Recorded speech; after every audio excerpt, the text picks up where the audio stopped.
Hello and नमस्ते friend, welcome to world report. आज हामीले यो भिडियोमा डिस्कस गर्न गइरहेका छौँ नागढुङ्गा टनलको बारेमा र यो नेपालको एउटा मेगा प्रोजेक्ट हो र यसले गर्दा नेपाल कसरी चेन्ज हुन सक्छ, नेपालको एउटा मेगा प्रोजेक्टको कति डेभलपमेन्ट कस्ट रहेको छ, फुल डिस्कस आज हामीले यो भिडियोमा गर्नेवाला छौँ। त्यो भिडियो अन्त तक हेरिदिनु होला र यो भिडियो मन परेमा यो च्यानल लाइक सब्स्क्राइब गर्न नबिर्सिनु होला। यहाँ तिमी देख्न सक्छौ नागढुङ्गा टनल डेभलपमेन्ट प्रोजेक्ट। यहाँ तिमी हाम्रो प्राइम मिनिस्टर केपी शर्मा ओलीज्यूले यहाँ उद्घाटन गरेको देख्नुहुन्छ। यो अहिलेको नि यो 2019 को जब कोरोना भाइरस दुनियाँभरमा फैलेको थिएन त्यतिखेरको यो पिक्चर हो। यहाँ तिमी देख्छौ यो इनोग्रेसनको पिक्चर र यसको टोटल कस्ट कति रहेको छ त the tunnel project is estimated cost $22 billion. यो $22 बिलियन को एउटा यो मेगा प्रोजेक्ट भन्न सक्नुहुन्छ र नेपालमा यस्तो थुप्रै तरिकाको मेगा प्रोजेक्टमा यो पनि एउटा न्यू मेगा प्रोजेक्टहरु भन्न सक्नुहुन्छ। The purpose tunnel will be 2.48 kilometre. यसको लम्बाइ कति रहेको छ 2.48 र यसको मिटर डायमिटर कति रहेको छ त 2 लेनको एउटा बाटो हुनेवाला छ भनेपछि एउटातिर जाने एकातिरबाट आउने र यसको टोटल लेन्थ कति रहेको छ 3.5 मिटर इच सेगमेन्टमा। र यो चाहिँ कसले हेल्प गरेको त, किनकि हाम्रो गभर्नमेन्टसँग त्यति पैसा छैन, अहिले क्यापिटलको हाम्रो देशमा कमी छ। यसमा चाहिँ मेन सपोर्ट कसले दिएको छ, जापान गभर्नमेन्टले। इन 2016 जापान गभर्नमेन्टले कति सफ्ट लोन दिएको छ $15.28 बिलियन, जो एउटा ह्युज एमाउन्ट हो। र यसको टोटल कस्ट कति लाग्ने भन्थे मैले $22 बिलियन, के 22 बिलियन रुपिज। यसमा चाहिँ हल भन्न सक्छ लगभग आधीभन्दा बढी चाहिँ कसले दिएको छ, जापानले एउटा के को रूपमा सफ्ट लोन गरेको। अब सफ्ट लोन भन्दाखेरि अलिक मान्न सक्छ यो त लोन हो, तर यसलाई सफ्ट किन भनिन्छ त? सफ्ट लोन भनेको कारण किनकि यो एक्चुअल मार्केटको इन्ट्रेस्ट रेट भन्दा यसलाई हामीलाई कममा दिने। सपोज मार्केटमा इन्ट्रेस्ट रेट कति चलिरहेको छ 8% इन्ट्रेस्ट चलिरहेको छ अनि सपोज जापानले हामीलाई कति इन्ट्रेस्ट रेट दियो 2% ले। यो इन्ट्रेस्ट रेट दिनलाई के भन्छ, यसलाई के भन्छ, यसलाई सफ्ट लोन भनिन्छ। मार्केट भ्यालु भन्दा कम दिनलाई यसलाई सफ्ट लोन भनिन्छ। यो चाहिँ गभर्नमेन्ट टु गभर्नमेन्टमा थुप्रै दिन्छ, जसमा चाहिँ आफ्नो कन्ट्रीको चाहिँ केही बेनिफिट हुन्छ। अहिले थाहा छ चाइनाको धेरै प्रोजेक्टहरू नेपालमा चलिरहेको छ, यो कुरा जापानले पनि बुझिरहेको छ। र जापान र चाइना पनि एक तरिकाले भन्न सक्छ राइभल कन्ट्री हुन्। दुईटैको बिचमा जुन ऐतिहासिक दुश्मनी छ त्यो पहिलेदेखि चलिरहेको छ र तीन दुईटैले एकअर्का कन्ट्रीको जुन एउटा सेटेलाइट कन्ट्रीहरू हुन्छ तिनमा के गर्छन्, दुईटैले डेभलपमेन्ट प्रोजेक्टहरू युज गरिरहेको हुन्छन्। सपोज चाइनाले कुनै ठाउँमा डेभलपमेन्ट गर्छ नि जापानले त्यो ठाउँमा डेभलपमेन्ट गर्छ कि आफ्नो पावर कम नहोस् भनेर। त्यहीमा पनि अलि यसलाई मान्न सक्नुहुन्छ जापानले यसलाई सफ्ट लोन दिनुको मेन कारण। र the need of the travel circumstances route of the valley western team. र यसले गर्दा हामीलाई के उस हुन्छ नि, हाम्रो क्यापिटल र साउदर्न प्लेनमा चाहिँ के हुन्छ, कनेक्टिभिटीको चान्सेसहरू धेरै हुन्छ र कनेक्टिभिटी हल्का इन्क्रिज हुन्छ। हल्ला थाहा छ नेपालको एउटा मात्रै क्यापिटल सिटी काठमाडौँ र त्योमा चाहिँ हाम्रो देशको सबै चुरो थियो। हाम्रो क्यापिटल हब त्यही हो, हाम्रो इकोनोमिक हब त्यही हो, हाम्रो टेक्नोलोजी हब सबै के हो एउटा काठमाडौँ रहेको छ। जुन एक तरिकाले हाम्रो कन्ट्रीको जुन जियोग्राफिक एरियाले हाम्रो कन्ट्री जुन लम्बाइमा छ त्यसको कारणले एउटा मुस्किल आउँछ कि सबैलाई कनेक्ट गर्न काठमाडौँसँग। त्यसमा चाहिँ यसले ठुलो हेल्प पुर्याउनेवाला छ, किनकि यो एरियामा धेरै ट्राफिक कन्जक्सन हुन्छ र थुप्रै ट्राफिक जाम हुन्छ। थुप्रै बिजनेसम्यानहरू जे सामानको अर्डरहरू हुन्छ त्यसले ट्राफिक जाम हुँदा के हुन्छ, त्यसको करेन्सी इभ्यालुएसन हुन्छ, त्यसको महँगाई धेरै बढ्छ। जति टाइम ट्राभलमा खर्च हुन्छ ट्रान्सपोर्टेसनमा त्यति के हुन्छ लास्टमा र फाइनल प्रोडक्टको प्राइसमा नि त्यति नै बढ्ने हुन्छ। त्यसले गर्दा कन्ज्युमरलाई नि एक तरिकाले घाटा पुर्याइरहेको हुन्छ। यो कारणले यो एकचोटि टनल बन्ने कि यसको प्रब्लम पनि एकै हदसम्म चाहिँ कम हुन्छ। फुल 100% कम हुन्न, सिप केही हदसम्म चाहिँ यो कम हुन्छ। र जापान कम्पनी कुन कम्पनीले गर्न लागेको त, यो कम्पनीको नाम हो हाजामा आन्दो कोअपरेसन र build the tunnel that will pass under the western rim of Kathmandu Valley. Western rim of Kathmandu Valley उस passes हुने बित्तिकै allowing motorists to avoid the winding mountain highway. अब यो हाम्रो कन्ट्री भनेको एउटा माउन्टेनस कन्ट्री हो र त्यसमा थुप्रै के हुन्छ, माउन्टेन रोड हुन्छ र माउन्टेन रोडमा चाहिँ रोड बनाउनुको डिफिकल्टी धेरै हुन्छ। जुन माउन्टेन भ्यालीहरू हुन्छ, माउन्टेनहरू हुन्छ, त्यसमा चाहिँ रोड बनाउने सन्दा ठुलो कुराको डिफिकल्टी हुन्छ, किनकि रोड बना घरि धेरै पानी पर्यो भने के हुन्छ, ल्यान्डस्लाइडको डर हुन्छ, एफोरेस्टेसनको या डिफोरेस्टेसनको जे पनि प्रब्लमहरू हुन्छ। त्यसले गर्दा माउन्टेनमा चाहिँ रोड बनाउनै सन्दा ठुलो डिफिकल्टी हो। त्यही भएर धेरै कन्ट्रीले के गर्छन्, एउटा यो माउन्टेन छ नि यसको छेउछेउबाट रोड लान त के इजी कुरा एउटा टनल गराउने। तर नेपालले यो पहिलेदेखि गराउन सकेको थिएन, किनकि पहिलाको जेनेरेसनमा के थियो नि यति एक्सपर्टिज थिएन कि गराउन मिल्ने। तर यो जापानले चाहिँ के गरेको छ, अहिले जापानको कम्पनीहरूले 50-60 इयर अगाडिदेखि के गरेको छ, अहिले तिम्रो कन्ट्रीभरि चाहिँ के भएको छ एक तरिका टनलले बिसाइसकेको छ। त्यही भएर जापानको कम्पनी वर्ल्डको बेस मानिन्छ, जुनले टनल बनाउनुमा चाहिँ जापान अहिले वर्ल्ड लिडर मान्न सक्नुहुन्छ अहिले।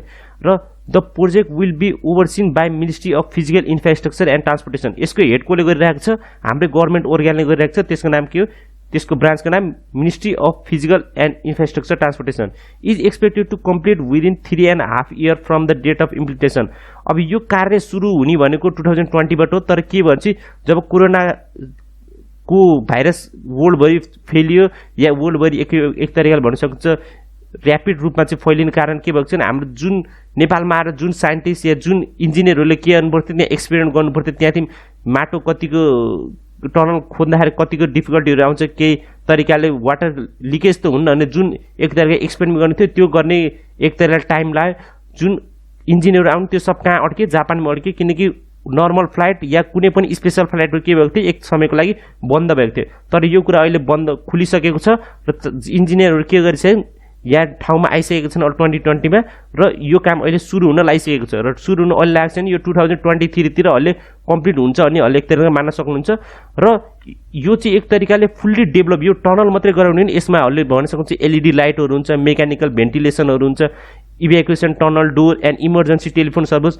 अब सपोज यो टनलमा भित्र गएर कहीँ पनि एक्सिडेन्ट हुने के हुन्छ नि भित्र चाहिँ 1 to 3 ठाउँमा चाहिँ के हुनसक्छ भने चाहिँ एउटा टेलिफोन सर्भिस हुन्छ जहाँ चाहिँ हामीले कल गरेर भित्र केही एक्सिडेन्ट भएको छ त्यहाँ मान्छेहरूलाई चाहिँ बाहिर निकाल्न भनेर हामीले उस जानकारी पुर्याउन सक्छौँ र एउटा मेन कुरा भनेको टनलको एउटा डिफिकल्टी होइन के छ नि सपोज टनलमा केही एक्सिडेन्ट भयो केही फायरको एक्सिडेन्ट भयो भने के हुनसक्छ टनलमा एक तरिकाले जुन धुवाँहरू उत्पन्न हुन्छ त्यो बाहिर जान मिल्दैन त्यो धुवाँ कहाँ अड्किन्छ यो टनलभित्र अड्किन्छ र यसले कारणले के हुन्छ जुन मान्छेहरू जुन भेहिकलभित्र बसेर जुन यही टनलभित्र थिए तिनलाई के थिएन कि सफोकेसन हुनसक्छ त्यो कारणले तिनीहरूको मृत्यु हुन्छ यस्तो थुप्रै देशहरूमा देखिएको छ र त्यसको कारणले के गरेको छैन अहिले जुन पनि नयाँ टनलहरू गराइन्छ त्यसमा चाहिँ मेन कुरा भने के चेक गरिन्छ भने चाहिँ भेन्टिलेसन सिस्टम राम्रो छ कि छैन धुवाँलाई कति छिटो त्यो एरियाबाट बाहिर फेक्न सक्छ यो कुराको धेरै विशेष रूपमा ध्यान दिन्छ र अहिले एक तरिकाले 21st सेन्चुरीको मोडर्न टनलहरूले यसलाई मान्न सक्नुहुन्छ पहिला जस्तो टनल होइन कि एक तरिकाले जुन सुरङ खन्यो त्यो मात्रै टनल नै यसमा फुल एउटा सुविधा सहितको यो टनल हो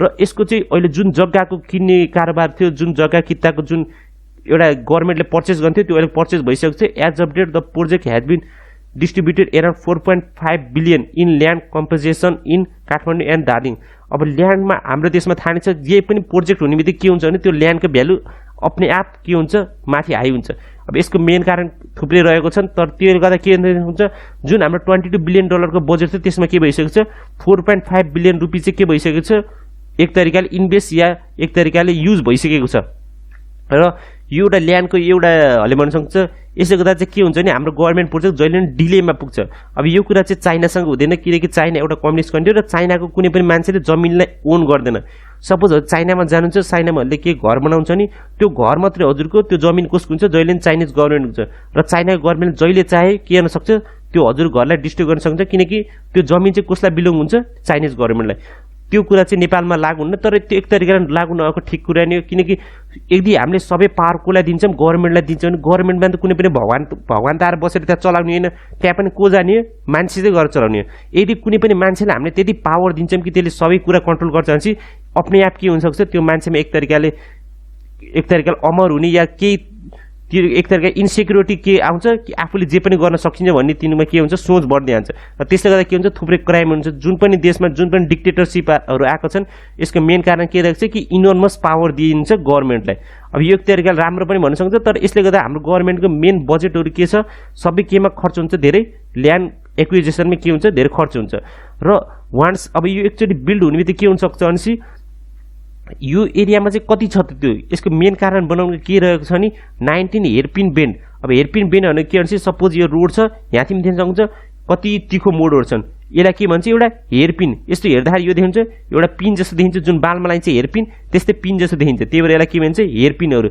यस्तो कति रहेको छ 19 हेयरपिन कति एरियामा 8 किलोमिटरमा 19 हेयरपिन रहेको छ र यसले गर्दा के हुन्छ एक्सिडेन्टको धेरै चान्सेसहरू धेरै हाई हुन्छ र कुनै पनि बेला कुनै पनि ठाउँमा चाहिँ ह्याथिम एक्सिडेन्ट भने के हुनसक्छ यसलाई बाहिर निकाल्ने यसलाई बाटो खाली पार्ने थुप्रै टाइम लस हुन्छ र जुन पनि मान्छेहरू ह्याथिम अड्केका थिए तिनीलाई के हुन्छ धेरै डिफिकल्टी फेस गर्नुपर्छ जबकि यो एक्चुअली यो टनल प्रोजेक्ट कम्प्लिट हुने बित्तिकै यो डिफिकल्टी एकै हदसम्म चाहिँ के हुन्छ कम हुन्छ र इन्फ्रास्ट्रक्चर एक्सपर्टले के अब यो त भयो हाम्रो पोजिटिभ कुराहरू के छ भनेर अब यसको चाहिँ के छ नेगेटिभ कुरा त अब यसमा चाहिँ धेरै एक्सपर्टहरूले के भनिरहेको छ त infrastructure expert are divided over the rationale behind building the tunnel at a time अब हाम्रो देशमा अहिले धेरै फन्ड पनि छैन धेरै पैसाहरूले क्यापिटल पनि भन्न सक्छ त्यो छैन र गभर्मेन्टले अहिले किन यस्तो यो प्रोजेक्ट बनाइरहेको छ जबकि हामीले निजगढ फास्ट्याग बनाइरहेको छौँ नेपालमा यो मात्रै मेगा प्रोजेक्ट होइन हामीले काठमाडौँलाई जोड्नको लागि के गरेको छौँ निजगढ फास्ट्याग नि बनाइरहेको छौँ अब यो फास्ट्याग बन्दा हामीले यति धेरै लगानीको साथ यो बनाइरहेको छौँ, यसलाई टनल गर्नुको के आवश्यकता रहेको छ त? यो टनल कुनै पनि तरिकाले फ्रीमा बनाइदिएको होइन जापान गभर्मेन्टले। यसले के दिएको? लोन दिएको, सफ्ट लोन, हल्का इन्ट्रेस्ट कम गरेर दिएको, तर इन्ट्रेस्ट छ। हामीले त्यो पैसा एक न एक दिन हामीले बुझाउनै पर्छ। त्यो बुझाउने पैसाले हामीले त्यो त्यहाँ इन्भेस्ट गर्नुभन्दा अरू ठाउँमा इन्भेस्ट गर्ने जुन जुन इम्पोर्टेन्ट प्रोजेक्ट छ त्यसमा इन्भेस्ट गर्न सकिन्छ भनेर थुप्रै इन्फ्रास्ट्रक्चर एक्सपर्टहरूले के भनेको छन्, एक तरिकाले यो आफ्नो राय दिएका छन्। र Nagdhunga tunnel is reactionary move to eliminate jam. अब मैले यसलाई पहिलेदेखि भनिरहेको छु, हाम्रो देशमा जे पनि गरिन्छ हामीले फ्युचरलाई सोचेर कहिले पनि गर्ने। र यो इन्फ्रास्ट्रक्चर एक्सपर्टहरूले के भनेको छन्, यो फ्युचरको लागि रेलिभेन्ट छैन। किनकि हामीले कुनै एउटा सपोज मानौँ हामीले यो टनल बनायौँ र टनलको कस्ट कति रहेको थियो, $22 बिलियन। अब यो टनल बनाएपछि हामीले यो रिपे त गर्नुपर्छ जापानलाई $15 बिलियन त। अब यो रिपे चाहिँ कसरी गर्ने त? अब गभर्मेन्टले सपोज यो टनलले त्यति बेनिफिट हामीलाई दिन सकेन भने यो पैसा त हाम्रो केवल लसमा गयो नि त। हाम्रो जुन जिडिपी रहेको छ त्यसको लसमा गयो। त्यही भएर चाहिँ यो पैसा चाहिँ एक तरिकाले रियाक्सनरी जुन यहाँको नेताहरू थिए तिनले के गर्नलाई आफ्नो जनतालाई खुसी पार्नलाई के गरेको, एक तरिकाले प्रोजेक्ट बनाएको। र यसमा यो चाहिँ एउटा फ्युचर लङ टर्म गोल होइन, यो सिर्फ सर्ट टर्मको लागि बेनिफिट दिने। जबकि निजगढको त्यहाँदेखि रोड बन्दै गइरहेको छ जसले चाहिँ काठमाडौँलाई सिधै तराईसँग के गर्छ, कनेक्ट गर्नु छ। The rationality behind investing billion in its can not be justify over countering as it is being build just to solve the issue of traffic congestion. अधिकांश एउटा यो हार्स ल्याङ्ग्वेज यहाँ युज गरिएको छ कि एउटा ट्राफिकको जामको लागि मात्रै भनेर यति धेरै हामीले $1 बिलियन हामीले इन्भेस्टमेन्ट यो ठाउँमा गरिरहेको छौँ, यसको रिटर्न आउने कि नआउने भनेर एक तरिकाले फर्दर स्टडी भएको छैन। जबकि त्यही ट्राफिक कन्जक्सनलाई सल्भ गर्नको लागि निजगढमा चाहिँ एउटा के भनेको छ, जिरो भनेपछि एउटा ग्रिन फिल्ड तरिकाले एउटा मेगा प्रोजेक्ट बनिरहेको छ जसले चाहिँ काठमाडौँलाई कनेक्ट गर्छ भनेर। अब यसको चाहिँ सपोर्टमा के छ त? त्यो त नेगेटिभ कुरा भयो। अब पोजिटिभ कुरा के छ? The tunnel will facilitate incoming traffic from west part of the country, also the tourist destination of Pokhara and Mustang. अब यसलाई म्याप पनि देखाउँछु, वर्ल्ड म्याप देख्न सक्नुहुन्छ। यो हाम्रो प्यारो देश नेपाल। अब यसलाई जुम हामीले गरिदियौँ र यहाँथि पनि देख्न सक्नुहुन्छ यो पोखरा र यहाँथि के यो काठमाडौँ। अब पोखरा काठमाडौँले यो जोड्नेको रोड देख्न सक्नुहुन्छ। र जुन अहिलेको यो प्रोजेक्ट बनाउने भनिरहेको छ, यो प्रोजेक्ट कहाँ बनाउनु लागिरहेको छ? यहाँथि बनाउनु लागेको। यो यहाँथि पनि देख्न सक्नुहुन्छ नागढुङ्गा मेगा प्रोजेक्ट। अब यो टनल के हेर्खै जुन यहाँथि यो रोड गइरहेको देख्नुभयो, यो के हो? यो रोड एक्स्ट्रा रोड हो। अब सपोज यहाँथिबाट टनल बनाउने के हुन्छ, थुप्रै फ्युल कन्जप्सनको बचत हुन्छ, टाइम धेरैको सेभ हुन्छ। त्यो टाइममा जुन मान्छे त्यो टनलको जाममा फसिरहेको थियो, जुन त्यो रोड जाममा फसेको, तिनीले के हुन्छ त्यो टाइमलाई युटिलाइज गरेर हाम्रो जिडिपीमा कन्ट्रिब्युट गर्न सक्छन्। त्यो सब के हुन्छ, एक तरिकाले यो हाम्रो टाइम चाहिँ बचत हुन्छ जब यो टनल कम्प्लिट हुन्छ। यति घुमेर जान भन्दा यहाँथिबाट सिधै जान एक तरिकाले इजी मार्ग हो। र यसको एउटा टुरिस्ट भ्यू पोइन्ट छ कि सपोज यहाँथिबाट कोही टुरिस्ट आएर टुरिस्टलाई सपोज पोखरा या मुस्ताङ कहीँ जान छ भने त्यसले यो टनलको इस्तेमाल गरेर त्यहाँदेखि पुग्न सक्छ भनेर थुप्रै यो पोजिटिभ कुराले यहाँदेखि भनिएको छ। र so the project also relevant as much as need to eliminate congestion on the entire route to Kathmandu. Kathmandu हाम्रो देशको एउटा सबैको क्यापिटल के रहेको छ, काठमाडौँ। र काठमाडौँ निजगढ भए पनि काठमाडौँमा जाम रहिरहन्छ भनेर थुप्रै एक्सपर्टहरूले भनिरहेका छन्। र त्यो जाम रहिरहँदा यो ठाउँमा नि हामीले एउटा टनल बनाइदियो भने हाम्रो एउटा अल्टरनेटिभ रहन्छ कि एक ठाउँमा जाम छ नि अर्को ठाउँबाट के भइरहेको छ, ट्राफिक चाहिँ नर्मल रूपमा फलो भइरहेको छ। त्यही भएर यो टनलको इम्पोर्टेन्स नेपालमा त्यति नै हाई छ जति निजगढ छ भनेर नि थुप्रै एक्सपर्टहरूले भनिरहेका छन्। र यसको चाहिँ फाइदा अलिक एउटा मेन कुराको फाइदा के रहेको छ भने यो कुरा धेरैले डिस्कस गरेको छैन, तर यसको मेन फाइदा के रहेको छ भने मेरो नजरमा the project will be great learning opportunity for Nepal stakeholder. नेपालको थुप्रै इन्जिनियरहरू देख्न सक्नुहुन्छ जुनहरूले तिनको प्र्याक्टिकल नलेजमा के हुन्छ, पुल या रोड मात्रै गराउने धेरै प्रोजेक्टहरू हुन्छ। नेपालमा टनलको कुनै पनि क्लासेस या कुनै पनि तरिकाले स्टडी हुँदैन। जबकि यो चाहिँ अहिले विश्वमा सबभन्दा डिमान्डेड जब हो र यसमा जसले मास्टरी गर्न सक्छ त्यसले थुप्रै कन्ट्र्याक्टहरू वर्ल्डभरि पनि पाउन सक्छ। सपोज जापानले एउटा कन्ट्र्याक्ट पाउने नेपालमा आएर, नेपालमा यति धेरै कन्ट्र्याक्ट कम्पनीहरू छ तर कसै पनि एक तरिकाले हिम्मत भएन कि यो कन्ट्र्याक्टलाई लिन सक्ने। यो कसले लिग्यो? जापानले लिग्यो। किनकि जापानसँग तिनीसँग क्यापिटल नै छ र तिनीसँग एउटा एफिसियन्ट वर्करको ग्रुप छ या एक तरिकाले कम्पनी रहेको छ। त्यस तरिकाले नेपाललाई नि त्यो पोजिसनलाई हासिल गर्न छ, नेपालको नि इन्जिनियरहरूसँग त्यो क्यापेबिलिटी हुनुपर्छ। र त्यही कारणले गर्दाखेरि as it will be built by Japanese technicians who are considered to build the best tunnel in the world। Suppose त्यही जापानिज टनलको जुन निर्माताहरू सपोज नेपालमा आएर त्यो टनल यो टनल बनाउँदा के हुन्छ कि नेपाल इन्जिनियरिङ थुप्रै लर्निङ गर्ने अपर्च्युनिटी आउँछ र तिनीहरू जे सिकेका छन् तिनीहरू अरू नेपाली इन्जिनियरलाई सिकाएर के हुनसक्छ, नेपालमै एक तरिकाले भोलिपर्सि डोमेस्टिकै रूपमा चाहिँ हामीले आफ्नै कम्पनीलाई यो प्रोजेक्ट दिँदाखेरि के हुन्छ, हाम्रो पैसा चाहिँ बाहिर जाँदैन। हाम्रो पैसा अब यो के गरिरहेको छ, हाम्रो जुन यो प्रोजेक्ट $22 बिलियन छ, के अरे 22 बिलियन रुपियाँ छ, यो कहाँ जान्छ? जापान जानेवाला छ। किनकि हामीले जापान कम्पनीलाई हायर गरेको छौँ र यो सब पैसा जापानले लान्छ। र यही कुरा यति डोमेस्टिक हुन्थ्यो नि त्यो पैसा कहाँ रहन्थ्यो नेपालमै रहन्थ्यो डेभलप पनि नेपालभित्रै हुन्थ्यो र यो प्रोजेक्टको पैसा नि नेपालले पाउँथ्यो र धेरै जब अपर्च्युनिटी पनि नेपाली मान्छेले पाउँथे तर यो कुरा अहिले हुन सकेन किनकि हामीसँग धेरै नलेज छैन यो कसरी टनल बनाइन्छ भनेर यो एउटा लर्निङ ग्राउन्ड हुनसक्छ नेप्लिज इन्जिनियरहरूको लागि एउटा इम्पोर्टेन्ट पोइन्ट हो र यो भन्दै आजको यो भिडियो यही अन्त्य गरौँ यो भिडियो मन पऱ्यो यो च्यानल लाइक सब्सक्राइब गर्न नबिर्सिनु होला र यो च्यानल जो सक्नुहुन्छ सेयर गर्नु होला हस् धन्यवाद सी यू नेक्स्ट भिडियो जय नेपाल